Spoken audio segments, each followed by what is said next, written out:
Thank you very much. I just wanted to say that it's really been delightful to work with Krystal on this project. I mean, I really have seen her struggle with it and really grow, and the project evolve. No, this is evolve. I think all of probably everybody in FMP has struggled with their projects, and it's been really a wonderful experience to see the way in which the project has evolved in very, very productive ways. I know, I mean, she's really doing a very kind of innovative approach to and charting new territories. I mean, she's expanding a conceptual framework of feminicide, as she'll explain, and applying it in very innovative ways to talk about like structural and institutional forms of gendered violence. So I want to emphasize the difficulty of that and the ways in which this really is charting kind of new territories. So I just wanted to commend her on that. Her sister asked me if she was a good student, and I just want to say that Krystal is a fabulous student. I think she has a bright future in graduate studies. I think she is very intellectually curious. She has a really strong work ethic. She's passionate about her work, and so she has like all of the ingredients for, like expanding and moving in this direction. So I just want to assure you of that, And because she's talking about the flower industry, I'll just use this metaphor. I've really pushed Krystal on this, and she doesn't wither. So she just steps up to the plate and really has met all of the challenges. And so I think in that sense, I just want to tell you again how delightful it's been to work with her and just what a fabulous, fabulous intellectual mind she has. So.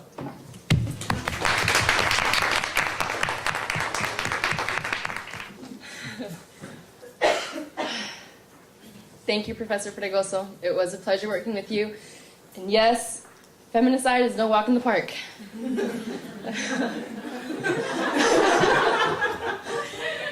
So the title of my analysis is Roses Are Red, Violets Are Blue, Feminicide in Colombia and Ecuador.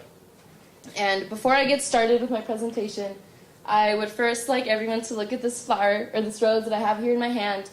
And I hope that I speak for everyone when I say that this rose symbolizes love, friendship, courtship, and happiness to all of us. And these emotions that we get bring joy and happiness to our lives. But what I've learned from doing research in Colombia and Ecuador is that this exact rose can also symbolize something completely different. This rose, through the working conditions and what women have to go through in order to produce this rose for us to enjoy, comes with unjust working conditions, comes with feminicide, also comes with exploitation of women and dehumanization and the devaluing of the role of women. So before I get started, I'd like to define a main concept called race to the bottom that is kind of the overarching theme of my presentation. Then I'd go into the questions that I try to tackle, followed by the effects of race to the bottom in the public sector in the flower industries in Colombia and Ecuador. After that, I would like to go into what alternative avenues of race to the bottom are available for women to contest this repression or to contest this concept, and ending with current grassroots organizing that are in fight for ending this repression on feminicide against women. So what is race to the bottom? Race to the bottom is also not a walk in the park. And race to the bottom is this socioeconomic concept that countries use as a strategy to enter international markets. And what ends up happening in this case is US and European multinational flower corporations look abroad to find countries where they can relocate and use and pay for cheap labor, exploit comparative advantages, and kind of use these countries that are willing to deregulate their labor and environmental standards. And so what ends up happening for Colombia and Ecuador is that they want to enter this flower market, and by doing so, they are willing and have this great incentive to provide cheap labor, to provide their comparative advantage in the unskilled labor force, and to say, hey, I'm willing to deregulate my labor and environmental standards. I'm willing to kind of ignore them so that we can produce obscene amount of roses to then ship back to the U.S. and Europe for us to consume. But what ends up happening is that what that gets failed to mention is the quality of work that ends up happening from Race to the Bottom. And although Race to the Bottom does increase job opportunities and it does increase standard of living and the economy as a whole in developing countries, the type of jobs that are given to these workers are low-quality jobs, assembly line work. And that type of work, although economically it can be beneficial, at the same time it's the value and the effects of that type of work that comes along with being able to work. And so the questions that I try to tackle are, what is the impact of Race to the Bottom, and what does that have on women working in the flower industry? And I chose to focus on women because 70% of the working population in both Colombia and Ecuador's flower industry are women. So 70% of women are the ones that are being affected by this concept of Race to the Bottom. And followed, I'd like to figure out what sort of legal and political instruments are available in which women can contest the effects that occur of Race to the Bottom.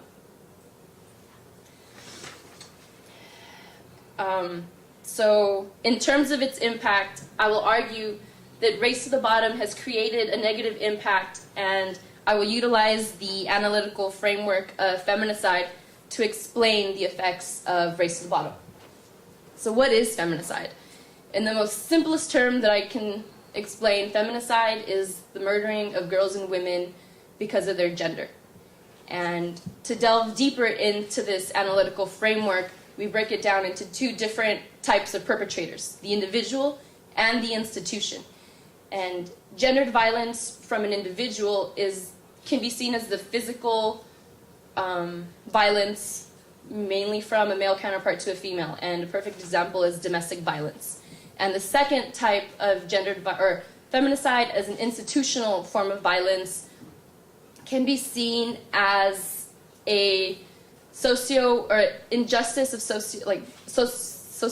injustices, and in this case it could be Race to the Bottom.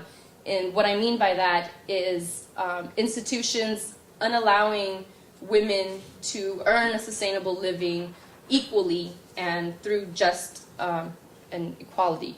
And forms of this can be stated here. The violence can be rooted in a social, political, economic, or cultural inequalities. And so, when does feminicide occur?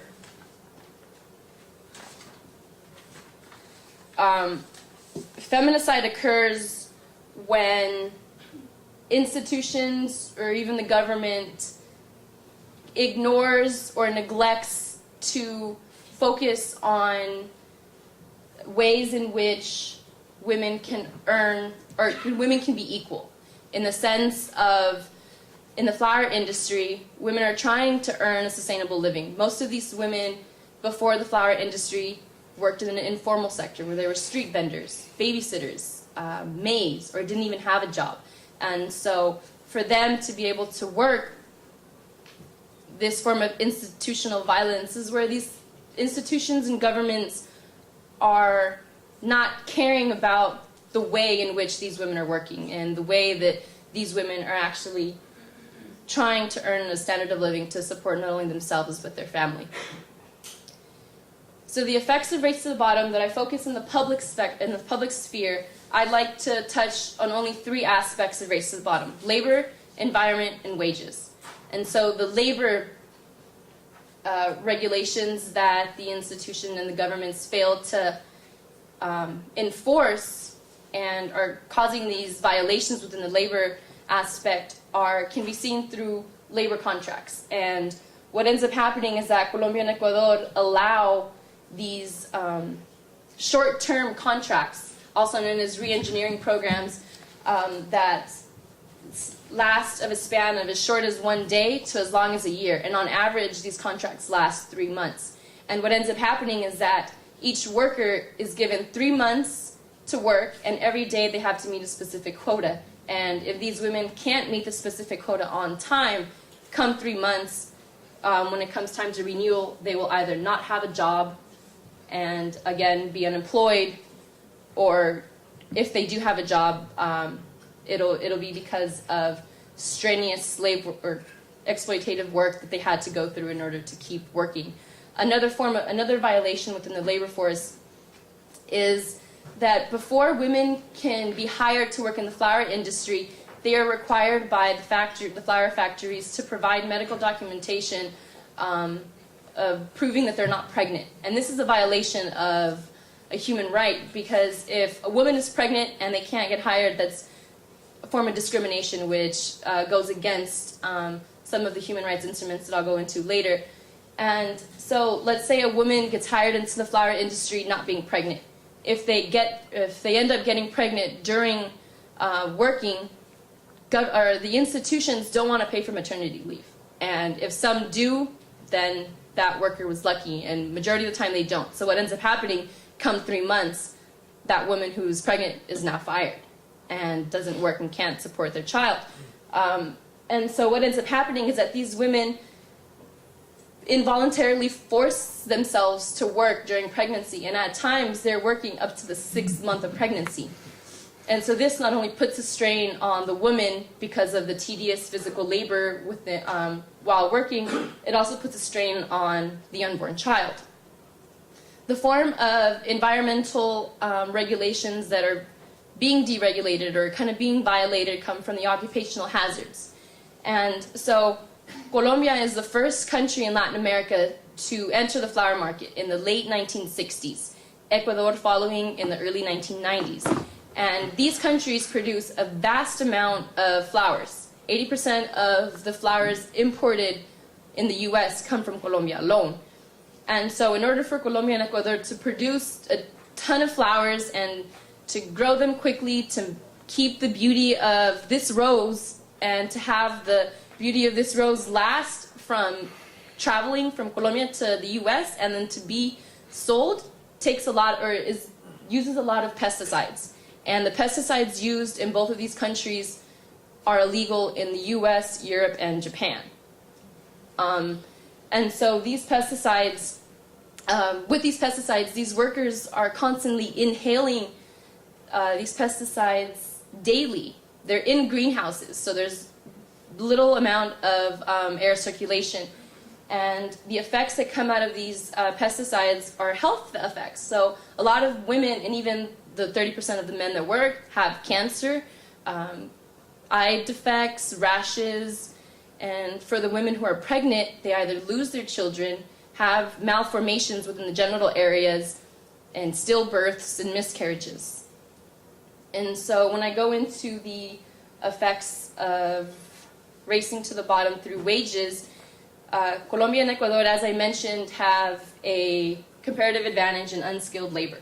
And I'd like to kind of illustrate this picture in your mind of the comparison of minimum wage that we would receive here in the US to Colombia and Ecuador.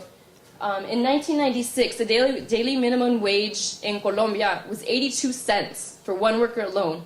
And for a worker working in the horticulture areas in California, $16. In 2005, the Colombia's minimum wage increased to 48 cents per hour. And this worker was the one that cleaned the roses, took out the thorns, and packaged them to be shipped. And for a worker in Miami to take the boxes of flowers out of an airplane, $7.